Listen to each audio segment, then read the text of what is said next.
Global exchange before the 17th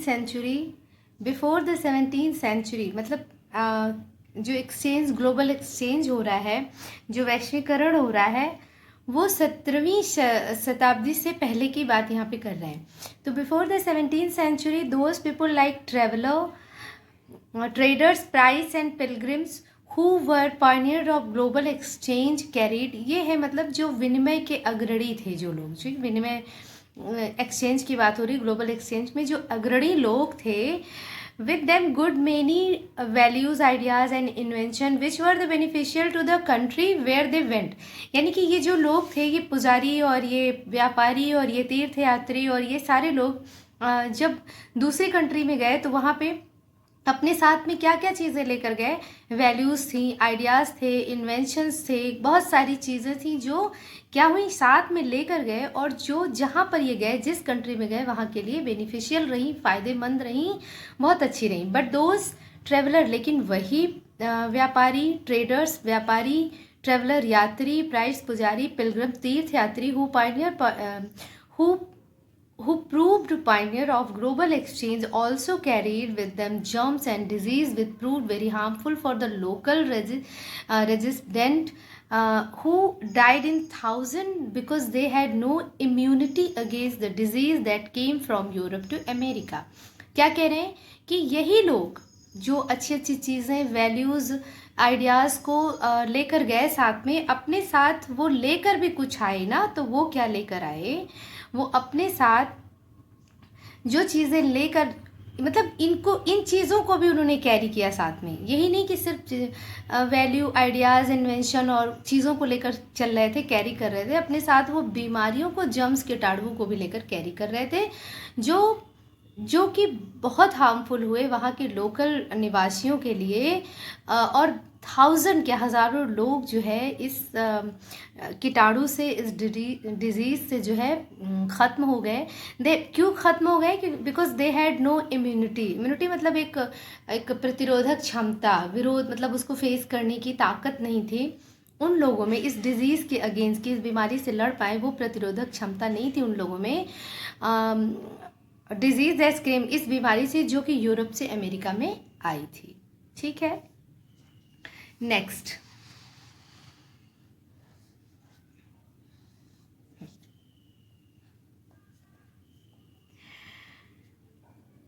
The Silk Route are good example of pre-modern trade and culture also linked between the distant part of world। तो जो silk route था, यानी silk मार्ग था, वो एक बहुत अच्छा एग्जाम्पल था कंट्रीज़ को कनेक्ट करने के लिए, जिससे कि एशिया, डिफरेंट पार्ट में एशिया के आपस के जो विशाल क्षेत्र थे, वो आपस में कनेक्ट हुए थे व्यापार के लिए, कल्चरल संस्कृति के आदान प्रदान के लिए, मतलब ये कनेक्ट हुए। तो सिर्फ एशिया ही नहीं, वर्ल्ड के विभिन्न पार्ट में जो है ये कनेक्ट हुए। लिंकिंग एशिया विद, किसके थ्रू कनेक्ट हुए? ये सिल्क मार्ग जो था, ये समुद्री भी था और ये लैंड, ये ज़मीनी मार्ग भी था। ठीक है, तो linking Asia with Europe, Asia Europe से कनेक्ट हुआ, नॉर्थ अफ्रीका से कनेक्ट हुआ अलोंग द सिल्क रूट, और इसी के साथ साथ इसी मार्ग के साथ the silk cargoes from China, Indian species and textile, gold and silver from Europe were carried to different parts of the world। तो इसी रूट से, इसी मार्ग से जो सिल्क आता था, मतलब वो चीनी पट्टियाँ कार्गोज फ्रॉम चाइना, तो चीनी पट्टियाँ जो है आती थी चाइना से, इंडिया से जो है क्या जाता था, देखिए क्या होता था, मतलब इंडिया से क्या चीज़ें बाहर भेजी जाती थी, वो मसाले थे, स्पेसिस, टेक्सटाइल थे, एंड गोल्ड एंड सिल्वर, और सोने चांदी जैसी बहुमूल्य वस्तुएं फिर उसके एवज में, बदले में कहाँ से आती थी? यूरोप से आती थी भारत में। ठीक है, मतलब विश्व के हर एक भाग में इंडिया से मसाले भेजे जाते थे, टेक्सटाइल, ठीक है, कपड़ों का जो है कपड़े और मसाले भेजे जाते थे, मलमल, बहुमूल्य चीज़ें बहुमूल्य क्लॉथ होते थे, उनको भेजा जाता था, और उनके बदले में सोने चांदी जैसी बहुमूल्य चीज़ें यूरोप से रिटर्न में वापस आती थी। Food traveller new crops introduce, trader and traveller introduce new crop to the land, they visited food like potatoes, soya, groundnut मूंगफली होता है, मेज़, मक्का होता है, tomato and chillies, sweet potato शकरकंद होती है। Were introduce in Europe and Asia after America was discovered by Christopher Columbus. तो देखिए क्या कह रहे हैं कि ये जो यात्री और ये जो ट्रेवलर्स थे, जब ये कहीं नई जगह पे जाते थे किसी भी कंट्री पे, तो ये क्या करते थे, वहाँ बीज डाल आते थे, बहुत सारे बीज जैसे फेंक देते थे, थ्रो कर देते थे। तो जिससे क्या है, बहुत सारी वो खाद्य पदार्थ जो है अच्छे अच्छे, ये जो देखे ये जिनका जिक्र किया है इन्होंने, वो क्या हुआ, उनसे वहाँ पर क्या होता था, उनका प्रोडक्शन हो जाता था, वो होता नहीं, ग्रो कर जाते हैं। तो कहने का मतलब जहाँ भी वे गए, तो देखिए ये जो जिन फूड्स की बात ये कर रहे हैं इस चैप्टर में, जो भी इन्हें बता दिया, इतनी सारी चीज़ें जो फेमिलियर है हम लोग, अब तो बहुत कॉमन है हम लोग के लिए, लेकिन ये उस वक्त में एशिया और कहाँ की बात कर रहे हैं, यूरोप और एशिया में, यूरोप और एशिया के लोग इसके बारे में नहीं जानते थे। कब जान पाए, जब क्रिस्टोफर कोलंबस ने अमेरिका की खोज की थी उसके बाद। तो कैसे करी होगी, वो गए, जब वो ऐसे ही किसी सर्च में खोजते खोजते जब वो सब कॉन्टिनेंट पहुंच गए, तो वहाँ पर इन चीज़ों को उन्होंने फाइंड आउट किया था, तब जा करके फिर ये यूरोप और एशिया वालों को पता चला इसके बारे में। ठीक है। Noodles travel west from China. तो जो नूडल्स आप खाते हैं वो कहाँ से आए, चाइना से पश्चिम को आए। एंड बिकेम स्पैगेटी, और किस चीज़ का रूप ले लिया, स्पैगेटी का रूप ले लिया। Europe's poor begin to eat better and live longer after the introduction of potatoes. Around 1 million people died during Great Irish Potato Famine 1845 to 1849। तो क्या हुआ, देखिए यूरोप के गरीब लोग, मतलब यूरोप के जो गरीब लोग थे वो इनसे जब उनका इंट्रोडक्शन हुआ पोटैटोज से, तो ऐसा लगा कि उनको जीवन मिल गया, उनका एक लंबा जीवन अब चलेगा। क्यों, क्योंकि वो वहाँ पर बहुत भूखमरी थी, बहुत गरीबी थी, उनके पास कुछ खाने को नहीं था। तो पोटैटो मतलब potato was a that time, मतलब उनकी लाइफ थी, वो उनकी लाइफ थी, वो लाइफ मिल गई। देखिए कैसे लाइफ है वो भी बता रहे हैं कि लाइफ कैसे प्रूफ कर रहे हैं हम। Around 1 million people died during great Irish potato famine 1845 to 1849। 1845 से 1849 में पोटैटो की जो खेती थी वो ख़राब हो गई, कुछ ऐसी बीमारी हो गई, कुछ ऐसी बीमारी की वजह से वो जो क्रॉप थी वो बिल्कुल ख़राब हो गई, जिससे 1 लाख लोग लैक ऑफ पोटैटो की कमी की वजह से वो मर गए थे, क्योंकि उन्हें नहीं मिला कुछ खाने को। ठीक है, तो ये इंपॉर्टेंस थी मतलब पोटैटो की। Conquest, disease and trade. The pre modern world shrank after European sailor found a sea route to Asia and America in the 16th century. तो 16वीं शताब्दी में जो पूर्व विश्व था वो बिल्कुल छोटा दिखाई देने लगा। क्यों, क्योंकि जो यूरोपियन जहाजी थे, जहाजियों ने क्या किया था, रूट खोज लिया, समुद्र का रास्ता खोज लिया एशिया तक जाने का, समुद्री रास्ता खोज लिया उन्होंने एशिया तक का, और वो अमेरिका पहुंच गए। The Indian subcontinent was the central to the trade. अब इंडियन जो सब कॉन्टिनेंट यानी उपमहाद्वीप था वो ट्रेड का एक मध्य, मतलब एक मुख्य केंद्र था। ठीक है, but the entry of Europeans help to expand, मतलब होता है बढ़ाना, दिस ट्रेड टुवर्ड यूरोप। लेकिन जब यूरोपियंस ने एंट्री करी तो उनके दाखिले ने जो ये आवाजाही थी और ये जो आवागमन और ये जो व्यापार का हो रहा था, इसमें और बढ़ोतरी हुई और यूरोप की तरफ भी ये चीज़ें जाने लगी, यूरोप की तरफ भी ये मतलब बढ़ गया व्यापार।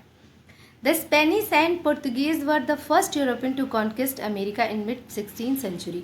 16वीं शताब्दी में स्पेनिश और पुर्तगालियों ने, जो पहले मतलब यूरोपियन थे जिन्होंने अमेरिका पर जीत हासिल करी। Precious metal silver found in mines of Peru and Mexico enhance Europe wealth and finance is trade with Asia. तो देखिए क्या हुआ, पेरू और मैक्सिको में जो मतलब खाने थी, वहाँ की खानों से जो बहुमूल्य मतलब मेटल, सिल्वर, चांदी जो भी मिला, स्पेशली चांदी की बात करें, जो चांदी मिली उसने क्या किया, उसने यूरोप की वेल्थ को, यूरोप की संपदा को बढ़ाया। एंड और finance is trade with Asia, और मतलब एशिया के साथ जो व्यापार हो रहा था उसमें उसके लिए फाइनेंस किया, मतलब एक गति प्रदान की और ज़्यादा उसको अच्छा किया। हाँ, तो फाइनेंस विद, अभी बात करी हमने, finance is trade with Asia, यानी कि उसको बढ़ाया और उसमें गति दी। Legend spread about El Dorado the fable city of gold in South America. अब देखिए कुछ ऐसी मतलब अफवाहें और कहानियाँ या फिर कह सकते हैं र्यूमर था, जिसकी वजह से साउथ अमेरिका में जो ये सिटी था, एल डोराडो सिटी को लोग सोने का शहर कहने लगे। ठीक है। The conquest of America was possible as deadly disease smallpox decimated whole communities of America's original inhabitant who had no immunity against the disease। कहने का मतलब अमेरिका को जीतना ये बिल्कुल संभव सा हो गया था। क्यों? क्योंकि ये जो डेडली डिजीज़ थी, यानी कि मतलब उनमें इम्यूनिटी नहीं थी ना, क्योंकि जो ये अमेरिकन थे ये बहुत सालों तक अलग थलग रहे लोगों से, तो अलग रहने से इनमें जो है ये इम्यूनिटी की बिल्कुल कमी थी। तो जो यूरोप से बीमारी आई ना, उसको ये बिल्कुल फेस नहीं कर पाए। तो ये जो स्मॉल पॉक्स एक डिजीज़ आई, जिसने बिल्कुल क्या किया, पूरी कम्युनिटी को ही, मतलब जो अमेरिकन्स ओरिजिनल जो वहाँ के मुख्य मूल निवासी थे, उनको बिल्कुल ही क्या किया, हिला कर रख दिया। As a result 1000 of European move to America. तो उसका क्या रिजल्ट हुआ, जब लोग मरने लगे, 1000 परेशान होने लगे और दिक्कतें बढ़ गई, तो क्या हुआ, वो यूरोपियन कहाँ से, 1000 ऑफ यूरोपियन मतलब हज़ारों यूरोपियन कहाँ चले गए, अमेरिका।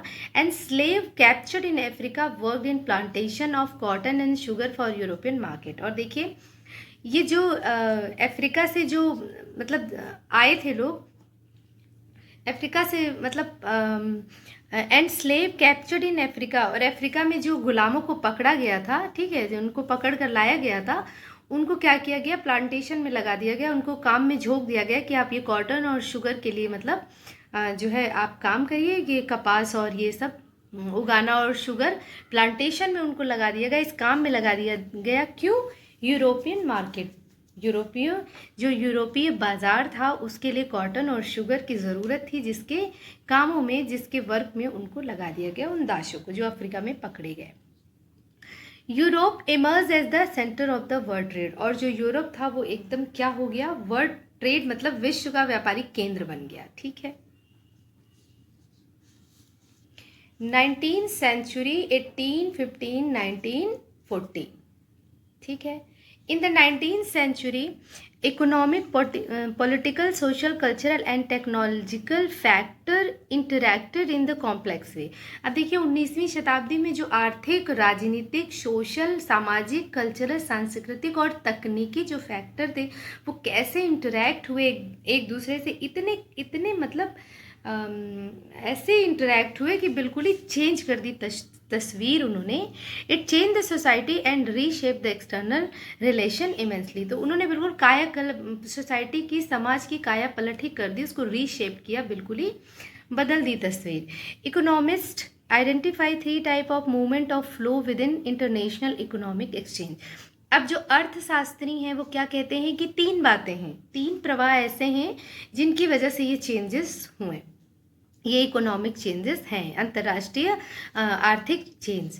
द फ्लो, फर्स्ट क्या है, the flow of trade in goods, यानी कि वस्तुओं का प्रवाह। मतलब पहला जो था वो वस्तुओं का प्रवाह था। प्रवाह मतलब ट्रेड, व्यापार में जो प्रवाह था, मतलब बहुत तेजी थी, वो किसकी थी, वस्तुओं की थी, specially cloth and wheat. The flow, second क्या है, the flow of labour due to migration of people in search of employment. दूसरा क्या था, श्रम के लिए, श्रम जो लेबर थे उनका हो रहा था कि ये श्रम लेबर जो थे इनका प्रवाह था, जो कि अपने बेरोजगार थे और अपने रोजगार के लिए एक जगह से दूसरी जगह पर जा रहे थे। मिग्रेशन होता है दूसरी जगह पर जाना।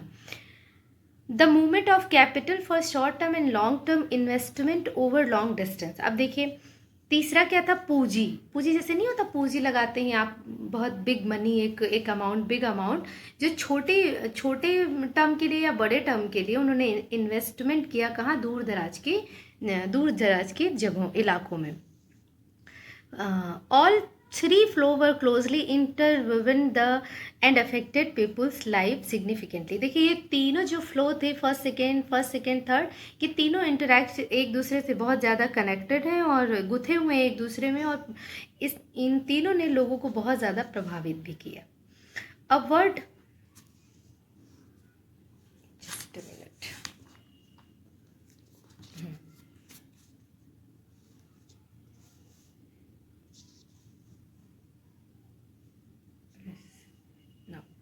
अ वर्ड इकोनॉमी टेक शेप। देखिए कैसे जो है विश्व की अर्थव्यवस्था ने कैसे टेक शेप, क्या चेंजेस था उसको देखिए आप। Industrialisation and population growth had increase the demand for food grain. अब जाहिर सी बात है, औद्योगिकरण बढ़ा, पॉपुलेशन बढ़ी, तो उससे जो है फूड की जो डिमांड है, खाद्य पदार्थों की डिमांड बढ़ गई। ठीक है, ब्रिटेन में 18वीं सेंचुरी, 18वीं शताब्दी के आखिर में। ठीक है, the situation raised up the food grain prices. तो जाहिर सी बात है, जब फूड ग्रेन की डिमांड बढ़ जाएगी तो उसकी कीमत भी बढ़ जाएगी। जब चीज़ें ज़्यादा की डिमांड में आ जाती हैं तो उसकी चीज़ें बढ़ जाती हैं, उसकी कीमत बढ़ जाती है, sorry. Corn law and it effect. Due to pressure from the land owner, the government restricted the import of corn. अब देखिए, अब क्या हुआ कि जब ये कीमतें बढ़ने लगी, इस तरीके से डिमांड आने लगी, तो जो लैंड ओनर थे, यानी कि जो पूंजीपति थे, उन्होंने क्या किया, उन्होंने गवर्नमेंट से रिक्वेस्ट किया कि आप जो कॉर्न का इंपोर्ट है वो रोक दीजिए, आप उस पर रिस्ट्रिक्शन लगा दीजिए। तो these law were commonly known as corn law. Corn मक्का होता है ना, मक्के के इंपोर्ट पे जो है आप रिस्ट्रिक्शन लगा दीजिए, तो इसी को कॉर्न लॉ बोला गया। After the introduction of corn law, food prices become exorbitant, यानी कि बहुत ज़्यादा जो कीमतें हैं ना वो आसमान छूने लग गई। Industrialist and people living in town were unhappy with high good prices. अब जाहिर सी बात है, जो पूंजीपति थे और जो लोग रह रहे थे वहाँ पर, उद्योगपति थे, सॉरी, जो ये उद्योगपति थे और जो लोग रह रहे थे टाउन में, वो बिल्कुल भी खुश नहीं थे इस बढ़ती हुई कीमत से। They forced the British government to abolish the corn law. उन्होंने फोर्स किया ब्रिटिश गवर्नमेंट को कि प्लीज़ इसको ख़त्म करें। एबॉलिश मतलब हटा दें इस कॉर्न लॉ को, इसको बिल्कुल ख़त्म किया जाए। After the abolition of the corn law, food could be imported into Britain at much cheaper rate than before. तो जब इस कॉर्न लॉ को ख़त्म किया, बहुत फोर्स करने के बाद इसको ख़त्म करा गया, तो उसके बाद ब्रिटेन में जो है जो खाद्य पदार्थ इम्पोर्ट हो रहा था वो पहले से भी कम कीमतों पर जाने लगा। British agriculture was unable to compete with imports. अब जो ब्रिटिशर किसान थे, जो ब्रिटिश के किसान थे, वो बिल्कुल भी जो चीज़ें आयात हो रही थी, मतलब आयात हो रही थी बाहर, उनसे कॉम्पिटिट नहीं कर सकते थे, क्योंकि ये लोग बहुत ज़्यादा उनके सामने टिक नहीं सकते थे। तो vast areas of land were uncultivated and thousand of people lost their livelihood. तो जब ये कॉम्पिटिट नहीं कर पाए, तो जाहिर सी बात है, बहुत बड़ा एक विशाल क्षेत्र जो है अनकल्टिवेटेड, बिना ही खेती के रह गया, उस पर कुछ भी नहीं उगाया गया, और 1000 पीपल जो है क्या हुआ, उन्होंने अपनी जीविका खो दी, मतलब उनके पास कोई काम धाम नहीं था। They came to the cities in search of work और मिग्रेटेड ओवरसीज। तो फिर क्या होगा, जाहिर सी बात है कि वो शहरों में काम की तलाश के लिए इधर उधर गए। The effect of abolition of corn law क्या है, देखिए, देखते हैं इसको।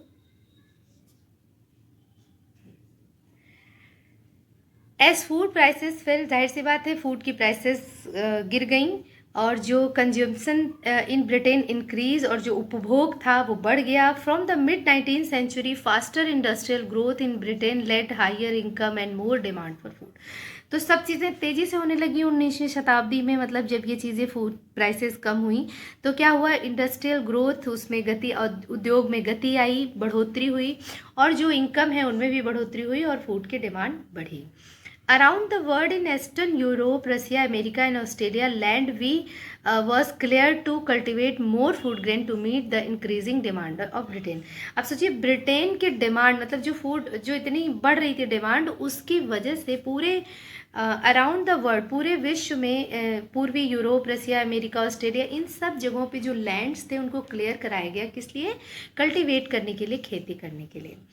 New railway and harbours were needed to export agriculture product. अब जाहिर सी बात है कि नई रेलवे व्यवस्था और बंदरगाह, हार्बर्स की भी आवश्यकता थी इनको एक्सपोर्ट करने के लिए, इन कृषि जो प्रोडक्ट्स थे। Increasing number of worker needed more home and settlement. अब जाहिर सी बात है कि जब काम बढ़ रहा है तो वर्कर भी बढ़ेंगे, तो जब ये वर्कर बढ़ेंगे तो इनके लिए होम और इनके सेटलमेंट की भी ज़रूरत होगी, उसकी भी व्यवस्था करनी पड़ेगी।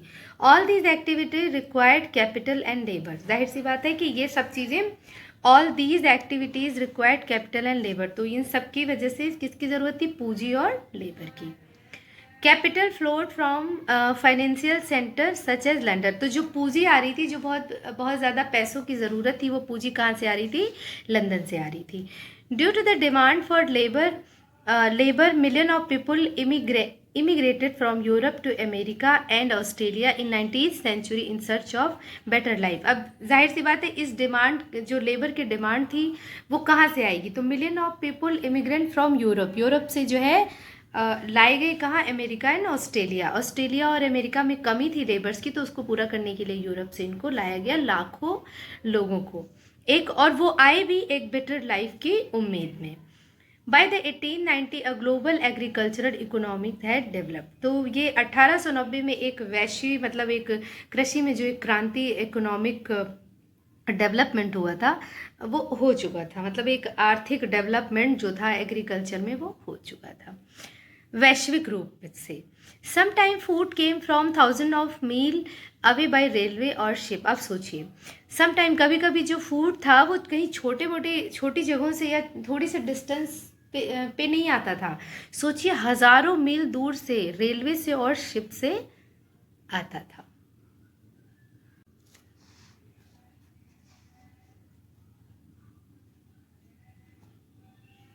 Some of this dramatic change do on smaller scale occurred in West Punjab in India। तो इस तरीके का एक ये छोटे पैमाने पे जो ड्रामेटिक नाटकीय चेंज है वो हम अपने भारत में, पंजाब में, मतलब पंजाब में, हम अपने भी देश में देख सकते हैं, पंजाब में, पश्चिम पंजाब में। In India the British rulers transform Punjab into fertile agriculture land by developing irrigation सिंचाई होता है, system for growing wheat and cotton for export. अब देखिए, ब्रिटिश रूलर्स ने क्या किया, एक नहरों की एक क्रांति सी ला दी। किस लिए? एग्रीकल्चर के लिए। पंजाब की जो मतलब ज़मीनों को फर्टाइल और उपजाऊ बनाने के लिए उन्होंने नहरों की कितनी बड़ी एक वो खोल दी, एक तरीके से कहते फैक्ट्री सी लगा दी, ताकि वहाँ पर खेती हो सके, जो मतलब एक्सपोर्ट होनी है जो चीज़ें, वीट और कॉटन, उनकी खेती की जा सके। Regional communities developed so fast that between 1820 and 1914 world trade had multiplied 25 to 40 times. मतलब ये प्रोग्रेस बता रहे हैं कि देखिए, ये सो फास्ट बिटवीन 1820 से 1914 में जो ये वर्ल्ड ट्रेड है उसका जो डेवलपमेंट था वो देखिए कितने गुना बढ़ गया, कि ये क्या था, इसका मल्टीप्लाई 25 to 40 टाइम्स, 25 से 40 टाइम्स बढ़ गया। ये डेवलपमेंट था, ये विकास था। Role of technology in 19th century world. Technology और new invention like railway, steam ship and the telegraph had a great impact on the transformation of 19th century world. 19वीं सदी के जो विश्व था उसमें जो टेक्नोलॉजी में जो इन्वेंशन हुए, नई न्यू टेक्नोलॉजी आई, रेलवे आया, भाप का इंजन आया, टेलीग्राफ आया, इससे बहुत बड़ा एक इम्पैक्ट पड़ा। As a result, faster railway, lighter wagon and large ship helped to move food more cheaply, quickly far away from America, Australia, New Zealand to final market of Europe. अब देखिए क्या कह रहे हैं कि ये जो रिजल्ट क्या था कि रेलवे आया और ये लाइटर वैगॉन बनी, गाड़ियाँ आई, लार्जर शिप थे, तो इन्होंने हेल्प करा चीज़ों को एक स्थान से दूसरे स्थान पर बहुत ही क्विकली और शॉर्ट टाइम में और बहुत ही चीपली, मतलब help to move food more cheaply and quickly, मतलब बहुत ही सस्ते दामों पर और बहुत ही जल्दी पहुंचा दिया इन्होंने दूर दूर की जगहों पर, ठीक है, America, Australia, New Zealand to final market of Europe, Europe के जो फाइनल मार्केट थे इन सब जगहों पर। Role of technology in meat transportation. अब देखिए, the development of refrigerated ship greatly helped to transport the perishable food item over long distance. Frozen meat was exported from America, Australia, New Zealand to different Europe countries. अब देखिए, पहले क्या होता था कि पहले जो है ये लोग जो कैटल्स होते थे, मवेशी हो जाते थे मीट के लिए, उनको ऐसे ही ले जाते थे, तो उस तरह ले जाने से बहुत मुश्किल होती थी। क्या मुश्किल होती थी कि भाई कुछ जो कैटल्स थे वो ऑन द वे ही उनकी डेथ हो जाती थी, कुछ बीमार हो जाते थे, तो फिर वो उनका जो है मतलब उनको वो मीट अच्छा नहीं हो पाता था, तो इस तरह से बहुत नुकसान और बहुत ज़्यादा कॉस्टली भी होता था, क्योंकि इतनी मुश्किलों के साथ वो ले जा रहे हैं तो वो बहुत कॉस्टली होता था। लेकिन फिर क्या, जब ये रेफ्रिजरेटर शिप आया तो उससे बहुत मदद मिली कि उसमें जो है, क्योंकि जो फ्रिज होता है उसमें तो ख़राब नहीं होता है, तो उसमें जो है क्या होता है, उसको फ्रोज़न किया जाता है, फ्रीज़ किया जा सकता है, रखा जा सकता है। तो उस जब ये आ गया तो बहुत लंबी दूरी के लिए भी आराम से इस आइटम्स को पहुंचाया जाता था, मीट को, क्योंकि ऐसे ऐसे तो मीट ख़राब हो जाएगा इतनी लंबी दूरी पर, लेकिन जब ये रेफ्रिजरेटर आ गया शिप तो उसमें ख़राब होने का कोई चांस नहीं। और वो यूरोपीय जो कंट्रीज़ थी ये, अमेरिका, ऑस्ट्रेलिया, न्यूजीलैंड, और इनके डिफरेंट डिफरेंट पार्ट पे जो है इन मीट को पहुंचाया गया। This decrease the price of meat in European market and meat sometime butter and egg become a daily diet for the poor. तो अब क्या हुआ, जैसे कि पहले ये मीट जो है गरीब लोगों की पहुँचों से बिल्कुल दूर था, क्यों? क्योंकि बहुत हाई रेट में था, इतना मशक्क़त मुश्किलों से पहुँचाया जाता था, तो वो बिल्कुल वो उसको देख भी नहीं पाते थे। लेकिन अब क्या था, जब से ये रेफ्रिजरेटर शिप आया और ये एक इतनी अच्छी फैसिलिटी हो गई, ये टेक्नोलॉजी जब आई सामने, तो उससे क्या हुआ, जो कीमतें थी वो कम हो गई मीट की यूरोपियन मार्केट में, तो जिससे कि अब गरीबों के खाने में, डेली डाइट में भी मीट आ जाता था। This better living condition created social peace with in country and support for imperialism in the colonies. तो अब क्या हुआ, अब ये जो लिविंग थी, बेटर लिविंग की मतलब गरीबों तक भी चीज़ें पहुंच रही थी, तो इससे क्या हुआ, पूरा वर्ल्ड में एक पीस आया और भी साम्राज्यवादी जैसे उपनिवेशों को भी जो है सपोर्ट मिला। ठीक है, फिर है colonialism in the late 19th century. क्या है देखिए, trade flourish, the market expanded in late 19th century.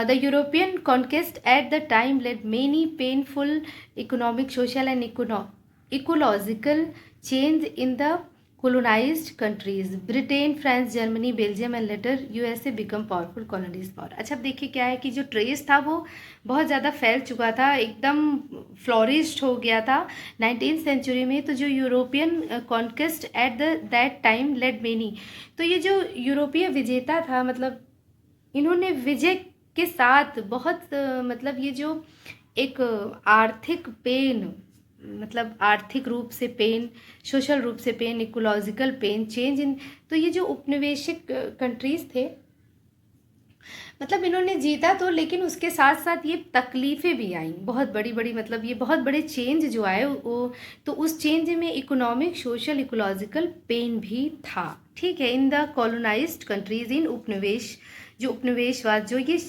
देश थे, Britain, France, Germany, Belgium, the latter. अच्छा, ये जो कंट्रीज़ हैं जिनका जिक्र लास्ट में कर रहे हैं, ये लास्ट में पावरफुल हो गए, कॉलोनियल पावर, मतलब समझ रहे हैं ना, उपनिवेश में जो है ये पावरफुल ये बन गए सारे के सारे।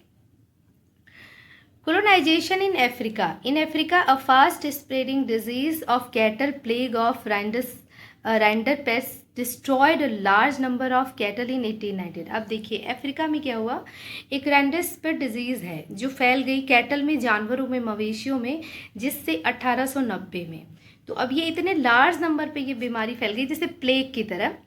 This disease spread like forest fire in the wool Africa and kill 19% of cattle. सोचिए, मतलब आग की तरह ये फैल गई, जैसे जंगल में आग फैलती है वैसे ही बीमारी फैल गई और इसने 90% मवेशियों को मार दिया।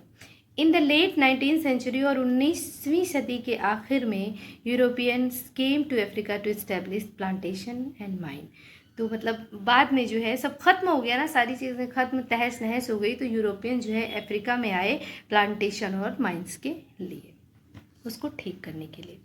ठीक है, indentured labour migration from India. अब देखिए क्या है ये इंडेंचर्ड, देखिए अनुबंधित होते हैं जो मतलब शर्तों पे काम करें। तो इंडेंचर्ड लेबर मीन्स बॉन्डेड, देखिए bonded labour under contract to work for an employer for a specific amount of time and pay of his passage a new country और होम। मतलब एक शर्त के साथ वो आते हैं कि एक टाइम तक, चाहे 5 ईयर, 10 ईयर, 2 ईयर, आप इतना काम करेंगे अपना पेमेंट लेके और फिर अपने कंट्री और होम वापस चले जाएंगे। ठीक है, लेकिन उस वक्त में आप कहीं और काम नहीं कर सकते, आप किसी और पे फोकस नहीं कर सकते।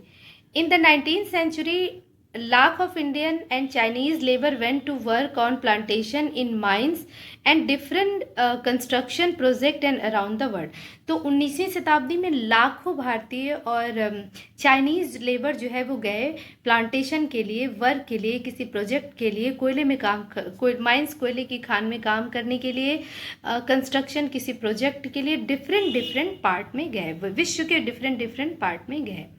Most Indian indentured worker came from the present day range of eastern Uttar Pradesh, Bihar, central India and Tamil Nadu. तो बहुत सारे जो लेबर आए वो कहाँ से आए थे? जो प्रेजेंट डे में हमारा उत्तर प्रदेश है, बिहार है और मध्य भारत और तमिलनाडु से आए थे।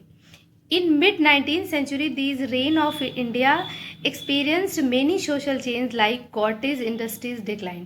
तो 19वीं शताब्दी के मध्य में ये बहुत सारे चेंज हुए जो इंडिया ने एक्सपीरियंस किए, सोशल चेंज हुए, जैसे कि ये उद्योग जो है हमारे कुटीर उद्योग जो होते हैं ये डिक्लाइन हो गए, लैंड रेंट रोज और जो ज़मीनों के कर्ज थे वो बढ़ गए, land were cleared for mines and plantation, और जो ज़मीनें थीं उनको माइंस के लिए और प्लांटेशन के लिए साफ कराया गया। All this force to poor to migrate in a search of work. और अब इन्हीं सब चीज़ों से कि भाई ज़मीनें खाली करा दी जा रही हैं, उन पे प्लांटेशन होगा, माइंस होगा, ठीक है, तो इस वजह से, और दूसरा कुटीर उद्योग जो थे, कॉटेज इंडस्ट्री डिक्लाइन हो गई, ये ख़त्म हो गए, तो इससे जो गरीब थे वो परेशान हो गए और वो मजबूर हो गए काम की तलाश में दूसरी जगहों पर जाने के लिए। मिग्रेट मतलब जाना दूसरी जगहों पर। Destination of India indentured migrants.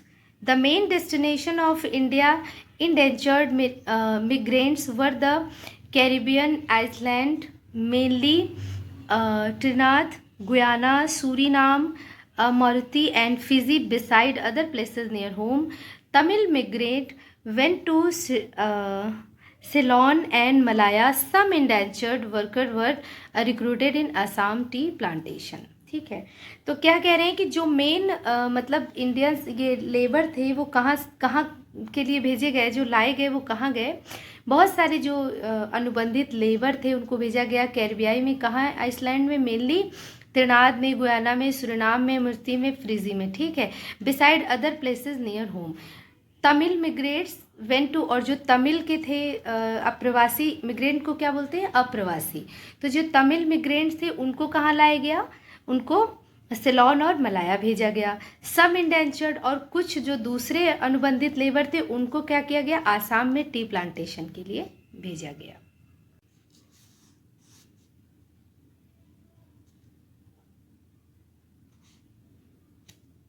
The condition of indentured labour. देखिए क्या कंडीशन थी इंडेंचर्ड लेबर की, यानी वही अनुबंधित मजदूर। Recruitment of these labour were done agent engage by employer and paid a small commission. Agent recruited इन, मतलब इनका जो मतलब सिलेक्शन होता था वो एम्प्लॉयर के एजेंट्स होते थे, वो लोग करते थे और उसके लिए उनको एक कमीशन मिलता था। Agent recruited indentured labor by promising them better living condition, more money and other benefits। तो जो ये एजेंट होते थे वो उनको बहुत बहलाते फुसलाते थे कि आपको बहुत अच्छा खाना मिलेगा, रहन सहन, लाइफ स्टाइल सब अच्छा हम देंगे, पैसे वैसे सब अच्छा देंगे। However, when they arrived at the plantation, labor found condition different from what they had मतलब imagine। लेकिन जब वो लेबर उस जगह पे जाते थे, एक्चुअल प्लेस पे पहुंचते थे जहाँ पे उनको वर्क करना होता था, प्लांटेशन करना होता था, वहाँ पर उनको पता चलता था कि इन्होंने जो भी कुछ कहा था उससे जो तस्वीर है वो बिल्कुल भी अलग है। Change in cultural scene in 19th century। 19th century indentures has been describe as a new system of slavery. अब देखिए 19वीं शताब्दी में एक नई व्याख्या आई, एक दास के रूप में इनको। Although living and working condition were harsh, उनका जो रहन था और काम करने का जो कंडीशन थी वो बहुत ही मतलब तकलीफ दे थी। Worker discover their own way of survive, लेकिन फिर भी उन्होंने अपने सर्वाइव करने के तरीके को उन्होंने ढूंढ लिया क्योंकि वो वहाँ पे मजबूर थे, वहाँ कुछ नहीं कर सकते थे। They develop new form of festival and other forms of entertainment by blending their different culture form. अब देखिए उन्होंने क्या किया, उन्होंने पुराने जो फेस्टिवल थे और जो न्यू जो फॉर्म्स था, मतलब जो रूप था, डेवलप न्यू फॉर्म यानी नए फेस्टिवल्स और जो एंटरटेनमेंट के दूसरे तरीके थे उनको क्या किया, मिक्स करके एक नया रूप लेकर के आए, उसमें वो मिक्स हो गए, मतलब उनको उन्होंने अडॉप्ट कर लिया या कह लिया कि उसमें अपनी आत्माभिव्यक्ति दे दी कि हाँ ठीक है, अब क्योंकि उन्हें उसको एक्सेप्ट करना था। तो ये राइटर्स कार्निवाल होसे इन त्रिनाद तो ये त्रिनाद में एक उत्सव होता था, मेले की तरह एक उत्सव मनाया जाता था जिसे होसे बोला जाता था। और होसे इमाम हुसैन जी के नाम पर रखा गया था। तो ये एक त्यौहार था, मेले की तरह ये उत्सव सेलिब्रेट किया जाता था, जिसमें भारतीय और मतलब सभी दोनों ही मिलकर वहाँ के ये अप्रवासी भारतीय और सारे ही कैरिबियाई लोग जो है मिलकर के उसमें सेलिब्रेट करते थे। दूसरा क्या था, द प्रोटेस्ट रिलीजियस ऑफ रास्ता फेरनिज्म। तो ये रास्ता फेरनियावाद विच वॉज, हिंदी में इसको रास्ता फेरनीवाद बोलेंगे, लेकिन इंग्लिश में ये रास्ता फेरनिज्म है, which was made famous by Jamaican singer Marley. तो ये देखिए, ये एक विद्रोही मतलब धर्म का मतलब एक है, जिसको रास्ता फेरनीवाद, जो कि एक सिंगर थे बॉब मार्ले, जिनके द्वारा इसको बहुत ज़्यादा फेमस बनाया गया था। तो इसमें भी दोनों ने ही अपनी अभिव्यक्ति दी, क्योंकि देनी ही थी। उन्होंने ढूंढ लिया अपने आप को खुश करने का एक तरीका कि हम दूसरों के नए पुराने कल्चर को और उनको त्योहारों को एक में मिक्स करके जो नया रूप है उसको एक्सेप्ट किया। तो इसमें भी दोनों की अभिव्यक्ति दिखी। Chutney music of Trinidad and Guyana are all example of culture fusion. ठीक है, फ्यूज़न आप जानते हैं ना, मिक्सअप होना। तो जो ये त्रिनाद और गुयाना की चटनी म्यूजिक था, वो भी एक अच्छा उदाहरण था एक संस्कृति के मिक्सअप का।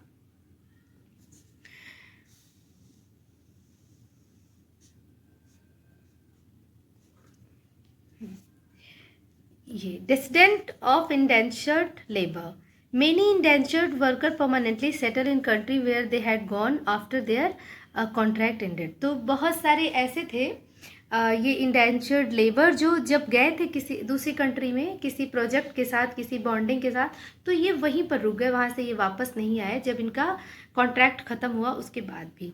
सो there are large communities of people of Indian descent in this countries. तो इसीलिए इन देशों में जो है भारतीय प्रवासियों की बहुत ज़्यादा संख्या दिखाई देती है। For instance Nobel prize winner writer like V S. Naipaul, some famous West Indies cricketer like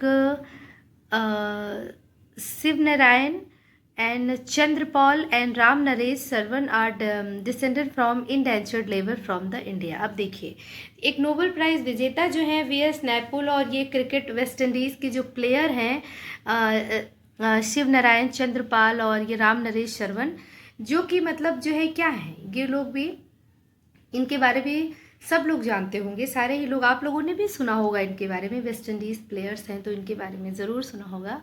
तो ये भी देखिए ये कैसे वहाँ पे हैं, तो ये उन्हीं, इनके पूर्वज जो थे वो वही लेबर थे, इंडेंचर्ड लेबर थे, ये उन्हीं के बच्चे हैं। The system of indentured labour was abolish in 1921 after year Indian nationalist oppose the system.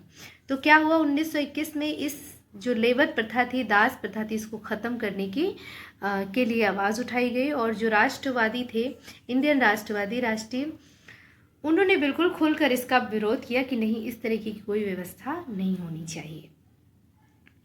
Indian entrepreneurs abroad, Indian banker were Among Us the many group of banker and trader who finance export agriculture in central and south east Asia. ठीक है, मतलब वो कह रहे हैं कि जो Indian bankers हैं वो भी, बहुत सारे बैंकर्स के ग्रुप और ट्रेडर के ग्रुप में वहाँ पर इंडियन बैंकर्स भी उनके बीच में थे, जो फाइनेंस करते थे, यानी कि जो पैसे लगाते थे किसके लिए, जो एक्सपोर्ट होने वाली एग्रीकल्चर के लिए वो क्या करते थे, कर्ज देते थे। फाइनेंस करना मतलब कर्ज देते थे, किसको, south and central and south east Asia.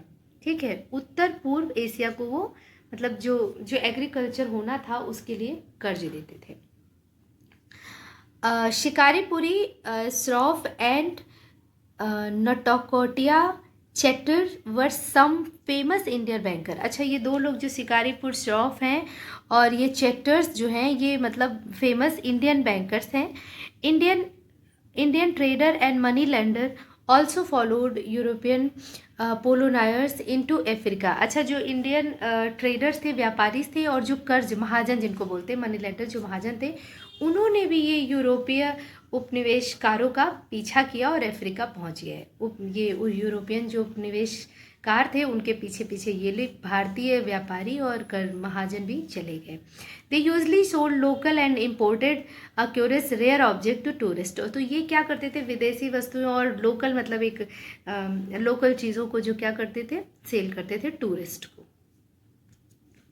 वहाँ पर इन्होंने मतलब अपनी दुकानें खोल ली थी जहाँ पर ये रेयर चीज़ें देते थे, सेल करते थे।